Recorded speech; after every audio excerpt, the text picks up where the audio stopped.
ఇంతవరకు తెలంగాణ తల్లిని అధికారికంగా రూపొందించలేదన్నారు డిప్యూటీ సీఎం భట్టి విక్రమార్క. ఇప్పటి వరకు ఒక్కో పార్టీ ఒక్కో విగ్రహాన్ని తయారు చేసుకున్నాయన్నారు. ఇప్పుడు అధికారికంగా తెలంగాణ తల్లిని రూపొందించామన్నారు. ఇకపై ఏటా తెలంగాణ తల్లి ఉత్సవాలు అధికారికంగా నిర్వహిస్తామన్నారు డిప్యూటీ సీఎం భట్టి.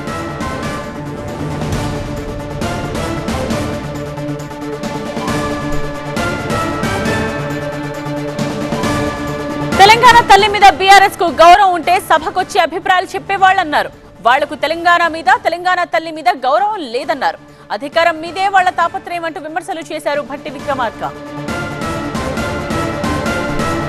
దశాబ్దాలుగా అనేక రాజకీయ పార్టీలు ఒక్కొక్క విగ్రహం తయారు చేసుకున్నప్పటికీ అధికారికంగా ప్రభుత్వ పరంగా ఇంతవరకు ఏ విగ్రహాన్ని కూడా మనం ఏర్పాటు చేసుకోలేకపోయాం అని చెప్పి రాష్ట్ర ప్రజల భావోద్రేకాలు అన్నింటినీ అందులో రంగరించి ఒక అద్భుతమైనటువంటి తెలంగాణ తల్లి విగ్రహావిష్కరణ ఈరోజు చేసుకుంటూ దానికి సంబంధించిన ప్రకటన చేసినప్పుడు కేఎం రాజశేఖరన్ గానుగ నూనె బిజినెస్ చేస్తూ నెలకి లక్షల్లో సంపాదిస్తున్నారు. మీరు వారి నుండి నేర్చుకోవాలా? అయితే ఫ్రీడమ్ యాప్ని డౌన్లోడ్ చేసుకోండి.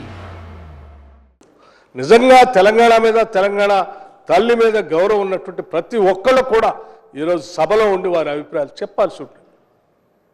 అలా చెప్పకుండా సభ వదిలిపెట్టిపోవటం అంటే మేమందరం భావిస్తాం మీకు నిజంగా అసలు తెలంగాణ మీద తెలంగాణ తల్లి మీద గౌరవం ఉందా, లేకపోతే కేవలం అధికారం మీదనే మీ ప్రేమ తాపత్రయం ఉందా అనేటువంటి అభిప్రాయం కలుగుతాం. ఇది కరెక్ట్ కాదు కదా. ప్రతి సందర్భంలో ఆగస్టు 15, జనవరి 26 ఇటువంటి అన్నీ కూడా దేశానికి సంబంధించిన పండుగలాగా జరుపుకుంటాం అధ్యక్ష. అట్లాగే మనకు కూడా ఈ రాష్ట్ర ఆవిర్భావం సంబంధించినటువంటి దినాన్ని మనం ప్రకటించిన రోజుని ఈ రాష్ట్ర పండుగలాగా అధికారికమైనటువంటి పండుగలా జరుపుకోవటం కోసమే ఈరోజు ఈ విగ్రహావిష్కరణ ఏర్పాటు చేసుకుంటూ అధికారికంగా భవిష్యత్తులో కూడా చేసుకుందామని చాలా స్పష్టంగా చెప్తా ఉన్నాం. దానికి సంబంధించి అధికారికంగా ఈ చేసుకునేటువంటి రాష్ట్ర పండుగకు సంబంధించి అవసరం అయితే గెజెట్ కూడా ఇచ్చేసి ఒకసారి సంబంధించిన అధికారమైనటువంటి లాంఛనాలన్నీ కూడా పూర్తి చేస్తామని చెప్పి గౌరవ ముఖ్యమంత్రి గారు ఇప్పటికే ప్రకటించారు.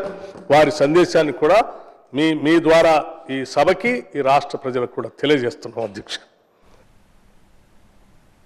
తెలంగాణ అసెంబ్లీ సమావేశాలు ఈ నెల 16కి వాయిదా పడ్డాయి. శాసన మండలిని కూడా డిసెంబర్ 16వ తేదీ వరకు వాయిదా వేశారు. బిజినెస్ అడ్వైజరీ కమిటీ భేటీలో అసెంబ్లీ సమావేశాల తదుపరి కార్యకలాపాలపై నిర్ణయం తీసుకుంటామన్నారు. జన్మదిన శుభ సందర్భంగా వారికి శుభాకాంక్షలు తెలియజేస్తున్నాను.